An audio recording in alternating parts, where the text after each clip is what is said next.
민족 고유의 명절인 설을 맞이하여서 이렇게 귀한 날 연휴가 시작되는 금요일 밤에 예배하고 또 말씀 듣는 모든 성도님들에게 하나님의 크신 복으로 더 풍성히 채워지는 그런 한 해가 되시기를 주님의 이름으로 축복합니다. 명절이 되면 우리는 부모님과 친지들에게 감사의 마음을 담아 선물을 준비하곤 합니다. 지난 한 해 동안 베풀어 주신 그 사랑을 기억하면서 새해 복 많이 받으세요 라고 인사를 나누기도 하죠. 우리 옆에 계신 분하고 함께 인사하겠습니다. 새해 복 많이 받으세요. 인사하겠습니다. 새해 복 많이 받으세요. 네, 감사합니다. 우리는 이렇게 눈에 보이는 분들에게 감사를 표하고 축복해 주는 것들이 얼마나 귀한가 생각을 해봅니다. 근데 정작 우리는 인생의 모든 호흡을 주관하시고 또 새 생명을 주시는 하나님께 얼마나 감사하고 또 얼마나 경배하고 있는지를 우리가 살펴보았으면 좋겠습니다. 우리 인간에게는 아주 고질적인 영적인 질병이 있습니다. 그것은 바로 영적 건망증입니다. 옛말에 원수는 물에 새기고 은혜는 돌에 새긴다라는 말이 있죠. 근데 우리는 이것을 반대로 원수는 돌에 새기고 은혜는 물에 새기며 살아갑니다. 사람은 이상하게도 누군가 나에게 서운하게 했던 말, 또 자존심을 상하게 했던 일, 10년 전 명절 때 겪었던 그 갈등을 아직도 잘 기억하고 있습니다. 근데 하나님이 베풀어 주신 은혜는 어떻습니까? 죽을 고비에서 살려주신 일, 또 벼랑 끝에서 건져주셨던 일, 자녀 문제로 밤새 울면서 기도했지만 기도했을 때 응답해 주셔서 너무나도 기뻤던 일, 그런 너무나도 많은 일들을 우리가 경험을 하고 기적을 체험했지만 뒤돌아서면 까맣게 잊어버리고 살 때가 많이 있습니다. 마치 이스라엘 백성들이 홍해를 건넌 기적을 체험하고도 3일 지나서 마실 물이 없다고 금세 원망했던 것과 같습니다. 그래서 우리는 수만 가지 은혜를 받고도 당장 내 뜻대로 되지 않는 그 한 가지 때문에 너무나도 쉽게 은혜를 망각할 때가 있습니다. 오늘 우리가 함께 읽은 시편 103편은 바로 이런 영적 건망증을 치유하기 위한 다윗의 몸부림이다라고 할 수가 있습니다. 본시는 다윗의 노년에 기록된 것으로 추정됩니다. 산전수전을 다 겪은 노년의 다윗이 인생을 돌아보니까 자신의 삶은 그야말로 하나님의 은혜 없이는 살아갈 수 없었다라는 그런 기적을 경험한 연속이었고 그렇게 고백하고 있습니다. 그런데도 이 여전히 연약한 육체를 입고 있어서 때로는 마음의 낙심이 되고 은혜를 잊어버리는 자신의 모습을 발견하는 겁니다. 그래서 오늘 다윗은 자기 자신에게 하나님을 송축하고 그 은택을 기억하라 라고 말하면서 아주 특이한 화법으로 오늘 시를 시작하고 있습니다. 오늘 본문 1절 말씀을 한번 다시 읽어보겠습니다. 내 영혼아 여호와를 송축하라. 내 속에 있는 것들아 다 그의 거룩한 이름을 송축하라. 앞에서 말씀드렸듯이 이 구절은 매우 독특한 형식을 취하고 있습니다. 보통 하나님의 이름을 높이거나 주변 사람들에게 하나님을 찬양하라고 독려하면서 시를 시작합니다. 근데 다윗은 지금 하나님께 찬양하고 있지가 않습니다. 그렇다고 옆에 있는 동료나 회중에게 우리 함께 여호와를 찬양합시다 라고 권유하고 있지도 않습니다. 그는 철저하게 자기 자신에게, 자기 영혼에게 명령하고 있는 겁니다. 내 영혼아 여호와를 송축하라 라고 명령하고 있습니다. 우리도 한번 가슴에 손을 얹어 보시겠습니까? 그리고 다윗이 자신의 영혼을 향해서 외쳤던 것처럼 함께 내 영혼아 여호와를 송축하라 라고 스스로에게 한번 말해보겠습니다. 시작. 내 영혼아 여호와를 송축하라. 아멘. 우리는 흔히 기분이 좋을 때, 상황이 형통할 때는 콧노래가 불러지게 됩니다. 그래서 자연스럽게 찬양이 나오는데 다윗이 이 고백을 드릴 때는 감정에 따라 드린 찬양이 아니고 또 상황이 좋다고 해서 드린 찬양도 아닙니다. 오히려 그의 감정이 침체되어 있거나 무감각해져 있을 가능성이 많습니다. 왜냐하면 그의 노년에 어떤 기쁨이 있었겠습니까? 그저 왕의 진미도 매일 먹었으니 질려 있었을 수도 있고 또 어떤 세상의 즐거움도 그를 기쁘게 해주지 못했을 겁니다.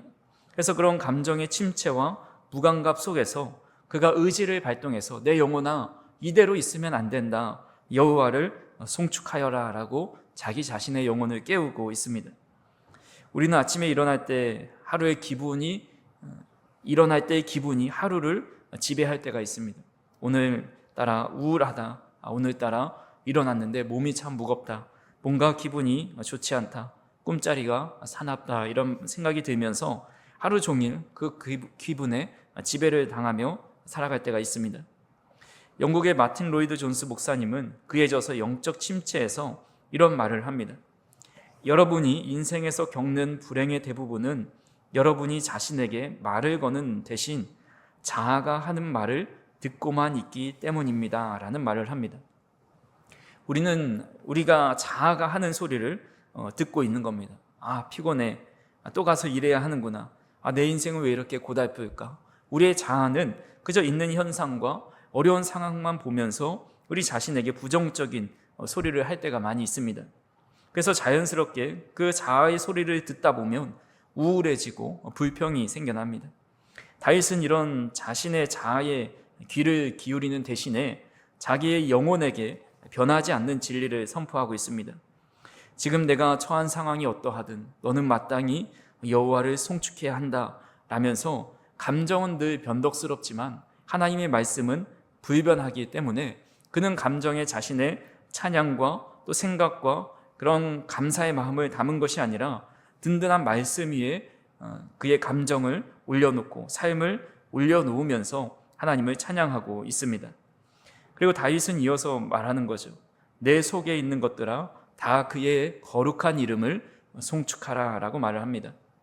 여기서 내 속에 있는 것들이라는 것은 히브리 원어적 의미로 살펴보면 우리의 심장, 또 폐, 간, 모든 장기뿐만 아니라 지성과 감성과 의지와 기억과 상상력, 우리의 전 인격 모든 것의 요소를 가리킵니다.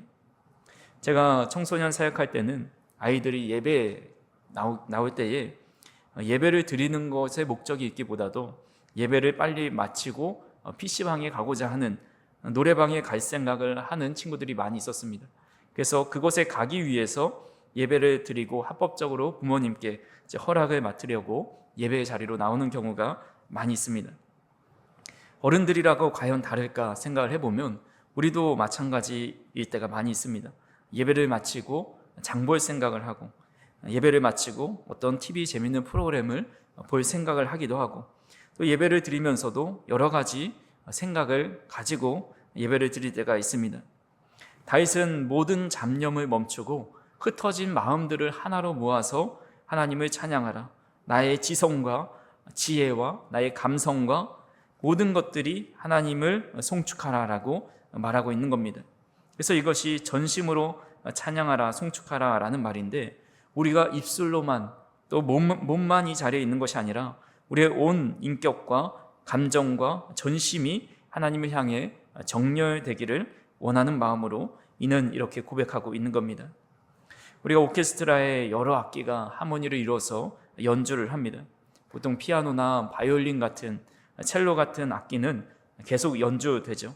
하지만 큰 북이나 심벌즈 같은, 트라이앵글 같은 이런 타악기들은 가끔씩 연주됩니다. 근데 연주가 적다고 해서 그 존재감도 적은 것은 아닙니다. 가끔 나오기 때문에 더욱더 틀리면 안 되는 거죠. 그래서 큰 북을 연주하는 사람이 몇 번 치지 않아도 연주하는 동안 딴짓을 할 수가 없습니다. 다른 생각을 하거나 쉬고 있지 않습니다. 오로지 지휘자의 손끝을 바라보면서 자신이 언제 쳐야 할지 그 타이밍을 보고 있습니다.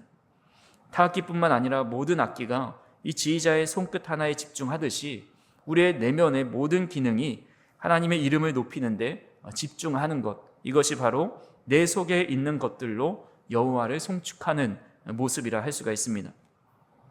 또 하나 짚고 넘어가야 할 표현이 송축하라입니다. 송축하라라는 것은 하나님은 정말 좋으신 분이십니다.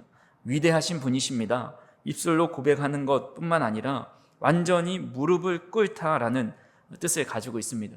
그래서 하나님을 송축한다는 것은 하나님의 절대적인 주권과 위엄 앞에서 납작 엎드려서 항복하는 태도를 말합니다. 하나님은 나의 왕이십니다. 내 인생의 주인은 내가 아니라 하나님이십니다 라는 엎드려서 주님을 높이는 것이 바로 송축입니다. 그래서 내가 이해할 수 없는 고난 속에서도 내 계획이 틀어진 순간에도 하나님의 선하심을 인정하고 하나님 앞에 무릎을 꿇는 것, 이것이 송축하는 사람의 자세입니다. 그래서 다윗은 내 안에 있는 모든 것으로 송축하기 위해서 어떻게 해야 되는지 자신의 영혼에게 이렇게 촉구하고 있습니다. 2절 말씀을 같이 한번 읽어보겠습니다. 내 영혼아 여호와를 송축하며 그의 모든 은택을 잊지 말지어다. 아멘. 인간의 죄성은 단순히 나쁜 짓을 하는 것만이 죄가 아닙니다. 죄의 뿌리는 망각에 있습니다. 우리는 오랜 시간 수없이 복음을 들어왔고 하나님의 말씀을 듣습니다. 하지만 그것을 늘 기억하지 못하고 살아갑니다. 하나님은 나의 구원자이십니다. 이 진리를 모르는 사람은 없습니다.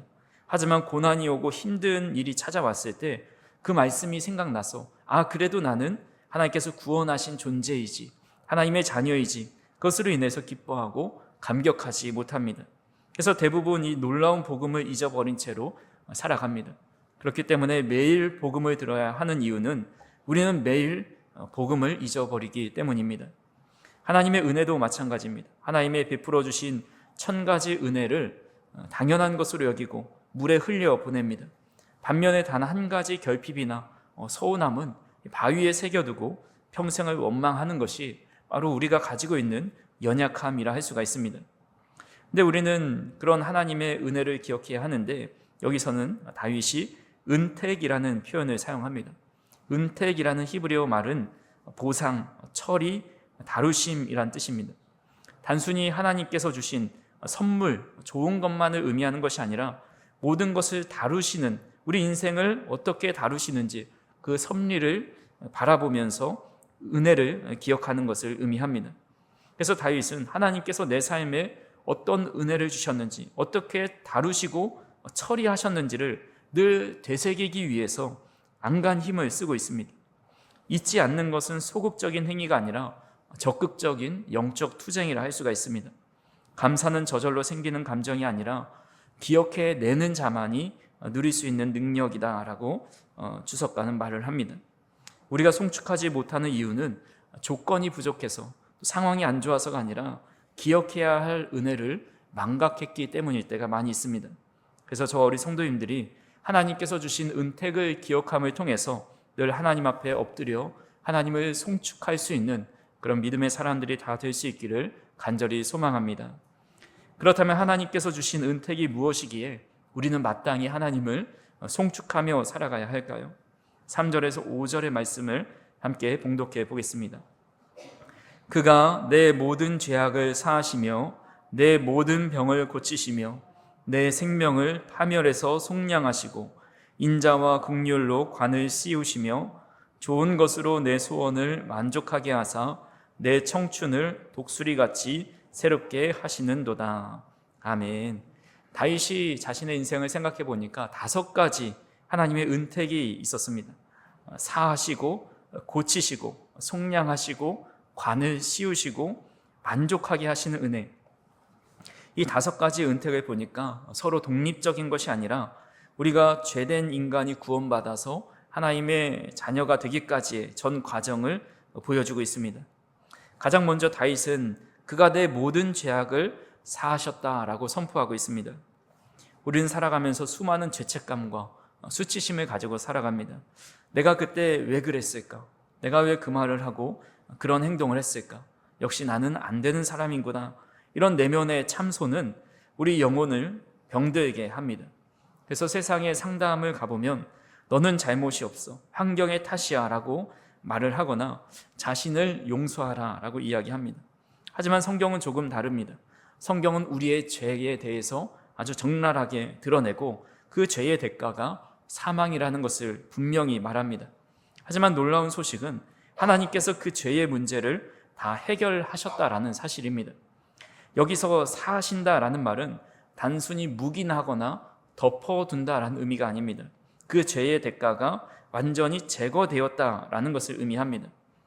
팀 켈러 목사님은 복음은 우리가 생각하는 것보다 훨씬 더 죄인이라는 사실과 동시에 우리가 꿈꾸는 것보다 훨씬 더 사랑받고 있다는 사실을 알려준다라고 이야기하였습니다. 우리는 고상하게 주님을 믿으며 살아간다 하지만 우리가 상상하는 것보다 우리는 훨씬 더 큰 죄인입니다. 동시에 하나님께서 그 큰 죄인인 우리를 우리가 상상하는 것보다 더 크신 사랑을 주셔서 죄를 사하신다라는 사실을 우리는 믿어야 합니다. 하나님은 우리의 일부의 죄악이 아니라 모든 죄악을 사해 주셨습니다.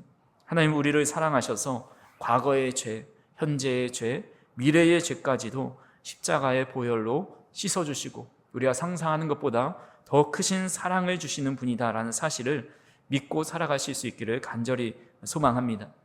두 번째로 다윗은 모든 병을 고치셨다라고 고백을 합니다. 죄의 문제가 해결됐다면 그 다음에 치유의 은혜가 임합니다. 어떤 분은 나는 예수를 믿는데도 왜 여전히 질병 가운데 있습니까? 라고 묻는 분도 있습니다. 하지만 여기서 말씀하는 병이라는 것은 단순히 육체적인 질병만을 의미하지 않습니다.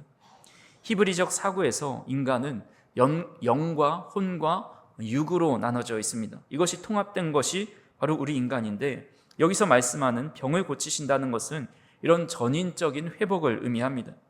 죄로 인해서 파괴된 우리의 마음, 또 왜곡된 성격, 깨어진 관계, 그리고 육체의 연약함까지 하나님은 두루 만지십니다. 하나님 우리에게 또 다른 이름, 치료하시는 여호와 라파라는 이름을 우리에게 알려주셨습니다.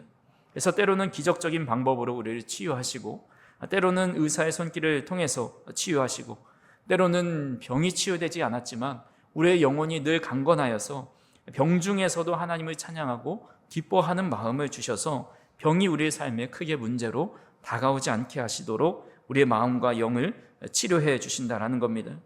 중요한 것은 하나님께서는 우리를 그저 고장난 상태, 병든 상태로 내버려 두지 않으시고 원래 창조의 목적대로 우리를 회복시키기를 원하신다라는 사실을 우리는 믿어야 한다라는 겁니다.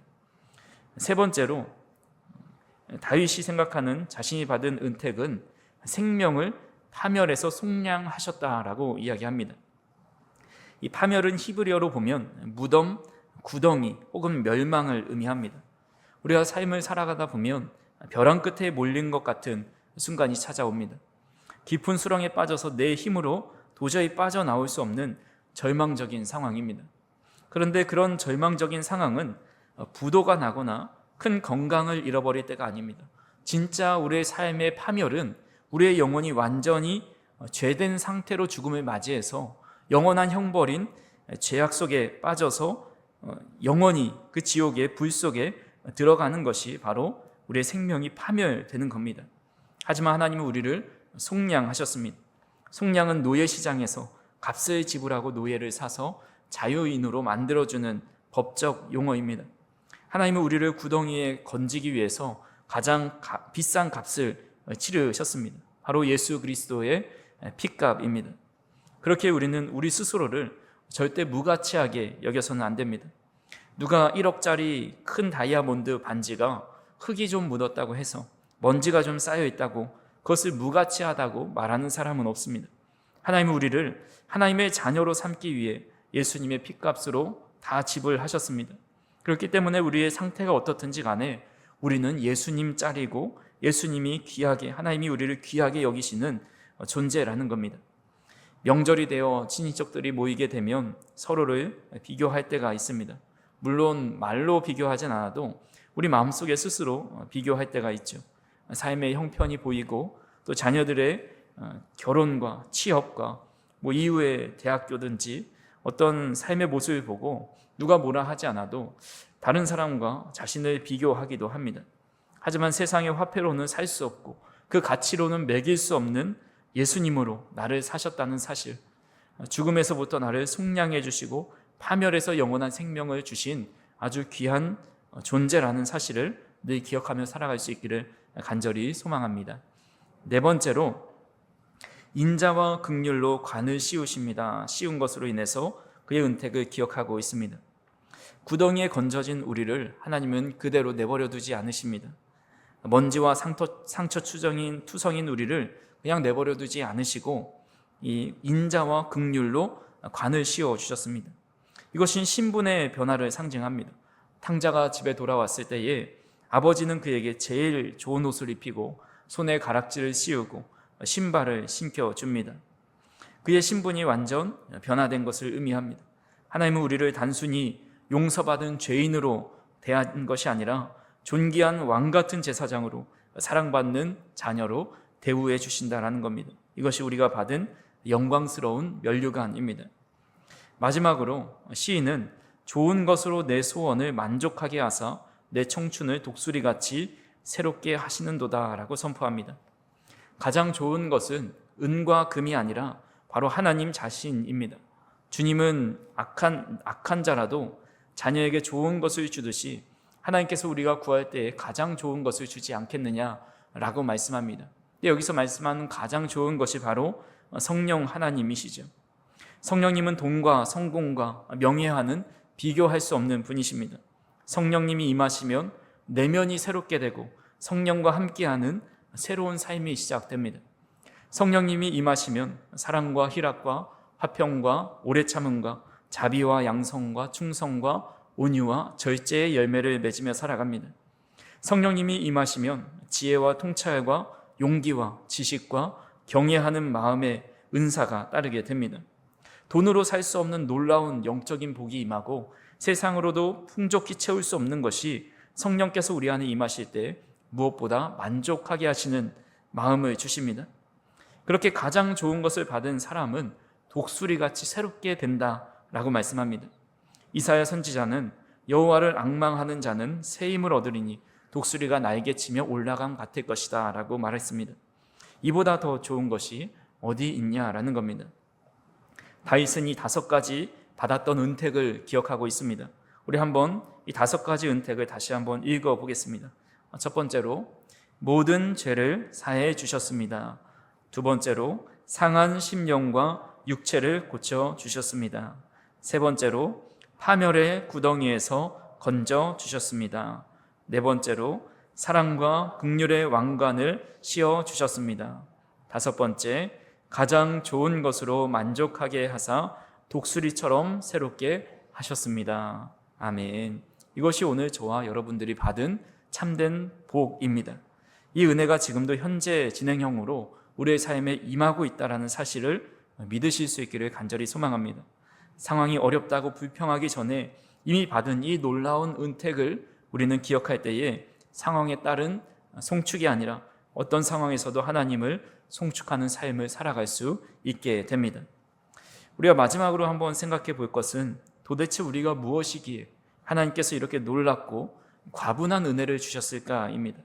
우리가 얼마나 대단하게 하나님을 사랑할 수 있습니까? 얼마나 위대하게 주님을 섬길 수 있기에 이런 은혜를 주시는 걸까요? 아무리 하나님을 잘 섬기고 사랑한다 하여도 이런 은택을 받을 만한 사람이 아니라는 것을 우리는 너무나도 스스로 잘 알고 있습니다. 다윗도 아무리 생각해봐도 하나님께서 나에게 왜 이렇게 큰 은택을 주셨는지 그것을 이해할 수가 없었습니다. 자신이 얼마나 연약한 인생인지 14절에서 16절을 통해서 이렇게 고백하고 있습니다. 같이 한번 읽어보겠습니다. 이는 그가 우리의 체질을 아시며 우리가 단지 먼지뿐임을 기억하심이로다. 인생은 그날이 풀과 같으며 그 영화가 들의 풋꽃과 같도다. 그것은 바람이 지나가면 없어지나니 그 있던 자리도 다시 알지 못하거니와. 이 팔레스타인 지역의 들꽃은 우기 동안에 잠깐 화려하게 피어납니다. 하지만 그 아름다움은 찰나입니다. 동쪽에서 뜨거운 바람이 불어오면 그 화려한 꽃들은 금세 말라 바스러지고 맙니다. 우리는 영원히 살 것처럼 계획을 세우고 내일 더 건강할 것이라 자부합니다. 그러나 성경은 우리의 인생이 한 번 불면 없어지는 바람과 같다라고 냉정하게 진단하고 있습니다.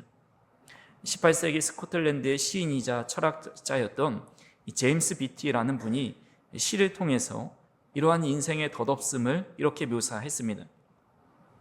언제 떨어질지 모르는 꽃과 같은 인생, 오늘 약속으로 가득하지만 내일 소멸하고 만다. 또한 건강은 꽃봉우리에 달린 이슬방울 같아서 밤중에 맺혔다가 아침이면 공중으로 날아가 버린다. 가장 밝고 아름다운 꽃봉오리 아래에 해충 애벌레가 숨어 있는 경우가 얼마나 많은가. 가장 진귀한 꽃의 뿌리를 벌레가 갉아먹고 있는 경우가 얼마나 많은가라는 시입니다. 겉으로는 가장 밝고 아름다운 꽃봉오리처럼 아주 화려해 보이는 인생이라도 그 내면을 들여다보면 해충 애벌레가 있는 경우가 허다하다라는 겁니다. 겉으로는 성공해 보이는 것 같고 행복해 보이는 사진들로 SNS에 가득하지만 그 영혼의 뿌리는 불안과 염려와 죄책감이라는 벌레에게 갉아먹히고 있을 수가 있는 그런 경우가 많이 있다라는 겁니다. 다윗은 왕의 자리에 있었지만 이 사실을 잊지 않았습니다. 자신이 화려한 왕복을 입고 있어도, 화려한 상차림을 받고 있어도 본질은 흙에서 와서 흙으로 돌아갈 이 먼지뿐임을 철저하게 인식했습니다. 그렇게 연약한 존재인 나에게 왜 이런 과분한 하나님의 은택을 주실까? 13절에 그 답을 찾습니다. 같이 한번 읽어보겠습니다. 아버지가 자식을 긍휼히 여김같이 여호와께서는 자기를 경외하는 자를 긍휼히 여기시나니. 아멘. 하나님이 바로 우리의 아버지가 되시기 때문입니다. 하나님은 우리의 체질을 아시고 우리가 단지 먼지와 같은 연약한 존재이기 때문에 오히려 더 긍휼을 베풀어 주시는 겁니다. 하나님의 은택 없이는 살아갈 수 없는 존재이기 때문에 하나님의 은택을 충분히 부어 주어야 그 꽃이 살아나고 생명을 유지할 수 있기 때문에 더 손이 가고 눈이 가고 마음을 가고 안고 업고 달래어서 키우고 계시다라는 겁니다. 이 놀라운 은혜를 깨달은 다윗은 여호와를 송축하라 라는 그런 명령을 3번 연속으로 외치면서 시를 마무리하고 있습니다. 20절에서 22절의 말씀을 같이 한번 읽어보겠습니다. 능력이 있어 여호와의 말씀을 행하며 그의 말씀의 소리를 듣는 여호와의 천사들이여 여호와를 송축하라. 그에게 수종들며 그의 뜻을 행하는 모든 천군들이여 여호와를 송축하라. 여호와의 지으심을 받고 그가 다스리시는 모든 곳에 있는 너희여 여호와를 송축하라. 내 영혼아 여호와를 송축하라. 아멘.